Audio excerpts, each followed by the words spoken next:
jours plus tard et je vais pouvoir vous montrer les petits changements qui se sont opérés ici. Franchement, je vous le dis tout de suite, je suis trop contente. Je pense vraiment que c'est ce qui manquait. Voilà, une paire de rideaux, une suspension, quelques plantes. On a également rajouté un petit meuble, là, le petit banc, mais vraiment, je trouve que ça change tout. Ça rend vraiment la pièce moins froide. C'est vrai que le béton ciré blanc, c'est très joli, mais ça a tendance à rendre quand même les pièces assez froides quand elles sont pas vraiment habillées, on va dire. Donc on est super content de l'avoir fait, d'autant plus que ça n'a pas été des très gros frais en fin de compte. Je pense que ce qui va nous coûter le plus cher, c'est effectivement d'acheter les meubles qui nous manquent pour mettre dans ces pièces-là. Je vous ai pas filmé le résultat l'autre soir parce que vous avez dû le voir, mais la luminosité commençait à devenir un petit peu cracra. Donc voilà, je préférais le faire avec une belle lumière du jour. C'est un petit peu plus simple et c'est quand même plus sympa pour vous vous rendre compte de l'aspect final. Comme je vous le disais au début de la vidéo, je vais vous faire un petit home tour, mais que du bas. On va pas monter en haut parce que d'une, les filles ne sont pas là, de deux, je ne suis pas montée, mais je pense pas que leur chambre soit faite. Et à mon avis, voilà, elles vont pas kiffer si je monte et qu'elles le savent pas et que les chambres sont en bordel. Voilà, on s'attardera sur l'étage du haut un petit peu plus tard, notamment quand la chambre de Mel sera finie, parce qu'il faut savoir qu'en haut, pareil, les pièces ne sont pas finies. Donc, je vais vous faire un petit home tour. Comme ça, vous allez pouvoir voir l'aménagement du bas, sachant que c'est clairement la question qui m'est le plus posée, à savoir comment la maison est faite. Alors, je vous avais déjà montré les plans, mais c'est vrai qu'on a toujours du mal à se rendre compte. Donc, une fois, je vous l'avais dit, moi, les plans, je les ai dessinés à main levée avant de les donner à Amandine, AT Design, notre archi, et c'est elle après qui a tout aménagé, et je dois dire que pour ça, elle touche sa bille, elle est trop forte. Je trouve que voilà, c'est simple, il n'y a pas de perte de place. Elle a mis les volumes vraiment là où on les mettait, et on est plutôt content. Donc, je vous montre tout de suite. Donc là, je suis dos à la porte d'entrée. Donc quand on arrive directement sur la pièce de vie, sur la grande pièce de vie. Hop, je vous montre. Tchouk, voilà, la porte est là. On a une porte en bois, mais ça, vous le savez si vous avez suivi les vlogs de chantier, on va dire. Donc quand on arrive, on a entre guillemets cette vue-là. Tout de suite à droite ici, vous avez mon bureau. La porte n'est toujours pas peinte. Et par ici, vous avez le couloir qui mène et à notre chambre, et aux toilettes, et à l'étage. Donc les petites choses que vous voyez par terre, ce sont les jeux des chats. Donc voilà ce que ça donne quand on arrive. Donc tout de suite sur la gauche, on a l'espace salon. Et en face de nous, on a la salle à manger, enfin la table, avec la super suspension qu'on a mis. Franchement, elle est trop jolie, j'avais peur de regretter mon choix et je la trouve vraiment canon. Et ensuite on a la cuisine qui est du coup totalement sur la droite et vraiment cachée. Quand on entre par la porte d'entrée par exemple, on peut absolument pas la voir parce que comme vous pouvez le voir, il y a une espèce de petit renfoncement par ici. Pour ceux qui vont me demander, vous avez une vidéo complète sur la cuisine, donc je vous laisse aller checker la vidéo, je vous la mets dans le petit juste en haut. Et ensuite quand on avance ici, on a la buanderie, donc pareil, ça je vous l'avais montré. On a une petite buanderie ici qui est pas mal, hein. Ça me permet d'une d'avoir ma machine à laver et de deux d'avoir quelques rangements supplémentaires. Et par ici, vous avez la porte du garage. Donc nous, pour le moment, comme les extérieurs ne sont absolument pas faits, hein, vous avez dû le voir, on rentre la plupart du temps par ici, c'est plus simple.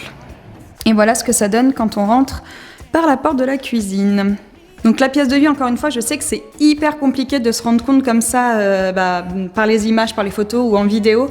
On a 60 mètres carrés entre le salon, la salle à manger et la cuisine, donc ça fait une pièce de vie quand même qui est assez grande. D'autant plus que, comme vous pouvez le voir, je l'avais toujours dit, mais je suis pas une férue des meubles, même dans l'ancienne maison, on n'en avait pas beaucoup. Donc la pièce est en fin de compte assez vide, donc on garde quand même pas mal d'espace. Pour vous dire, j'aimerais à l'avenir ajouter un meuble ici, là, à la place du sapin, et j'aimerais également en rajouter un petit ici à la place du banc.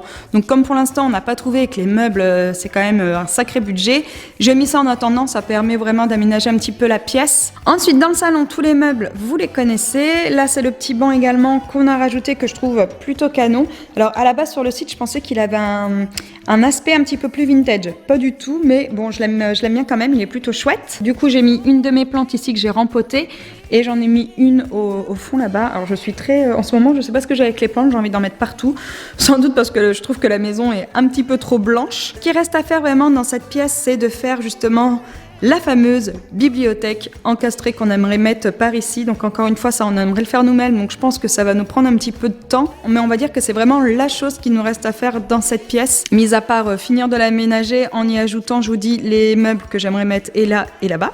Et ensuite, hop, quand on retourne vers le couloir, donc c'est ce que je vous disais, ici on a mon bureau, qui n'est pas fini.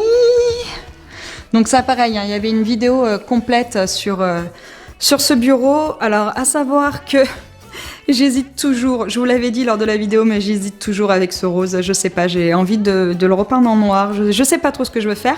Il est très joli, mais j'hésite encore. Je vous avais dit que j'étais déjà sceptique au niveau de la couleur quand on l'a faite. Et c'est toujours le cas. J'ai ajouté également, c'est ce que je vous disais, la petite étagère ici en métal qui vient de chez Centracor. Et du coup, j'aimerais à l'avenir mettre de ça, pareil, je vous l'avais dit, mais continuer du coup la longueur de bureau jusqu'au bout. Et j'aimerais me séparer des meubles blancs et en mettre des noirs. Alors je sais pas ce que j'ai avec le noir en ce moment, mais bon, ça va peut-être me passer. Mais dans l'idée, c'est ce que j'aimerais faire. Et ensuite, quand on prend le couloir, donc ici pareil, là on a fait faire un devis pour aménager la cage d'escalier. Pour le coup, on aimerait bien y mettre un meuble avec une penderie et en dessous une espèce de banc comme ça jusqu'au bout. Là, on a les toilettes et là, on arrive dans l'espace de notre chambre. Donc voilà ce que ça donne. Dans un premier temps, on a notre dressing qui est ici quand on rentre. Donc on a juste mis un petit fixe comme ça sur le mur du bout. Là, c'est ce que je vous disais, si vous me suivez sur Insta, vous l'avez vu, c'est le meuble en bois que Morgane a réalisé. Franchement, c'est génial pour les rangements et tout, c'est trop bien. J'ai pu mettre des corbeilles, enfin bon bref, tout ce qu'on veut pas voir, on le met là-dedans. À l'occasion, pareil, ça je vous l'avais dit, mais le dressing, j'aimerais bien le fermer.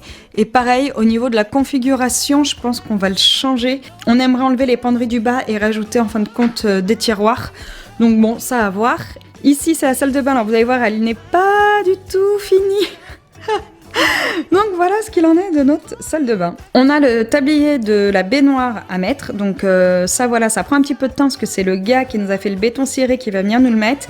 Et comme on a eu des problèmes avec le poseur de notre cuisine qui a dû faire fonctionner son assurance, il veut venir tout faire en même temps en fin de compte. Comme il n'est pas du 85 mais du 49, c'est vrai que bon, il va pas venir et pour faire ça et après revenir pour faire autre chose.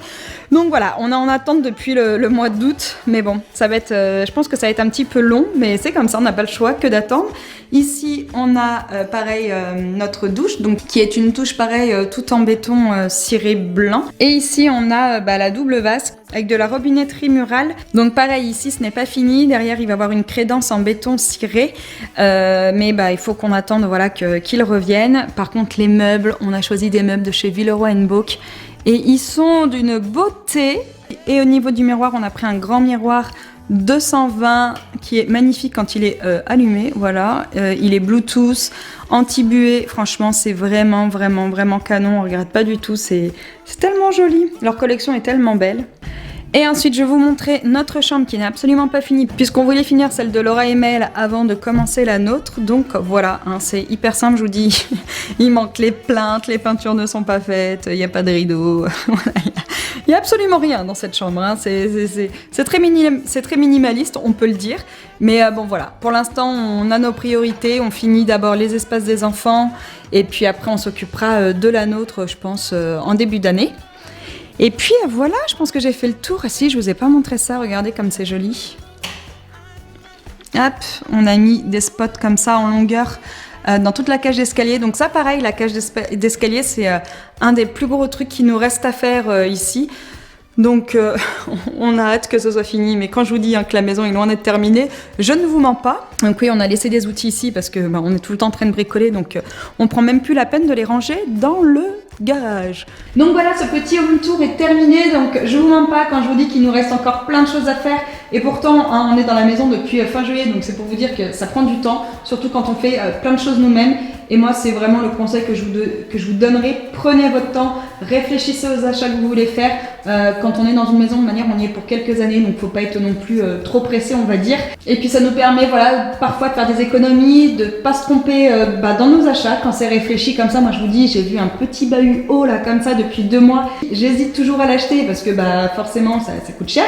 Mais voilà, moi c'est vraiment ce que je vous dirais. Réfléchissez, prenez le temps de réfléchir, n'achetez pas sur un coup de tête. Inspirez-vous. Moi je sais que sur Pinterest, voilà, je fais plein de petites épingles comme ça. Et puis quand je m'en lasse pas, au bout de quelques mois, je me dis ouais non c'est bon, allez vas-y, tu peux l'acheter. Donc voilà, j'espère que ça vous aura plu, que ça vous aura peut-être éventuellement donné des idées. Je vous souhaite à tous une très belle journée et je vous dis à bientôt. Ciao.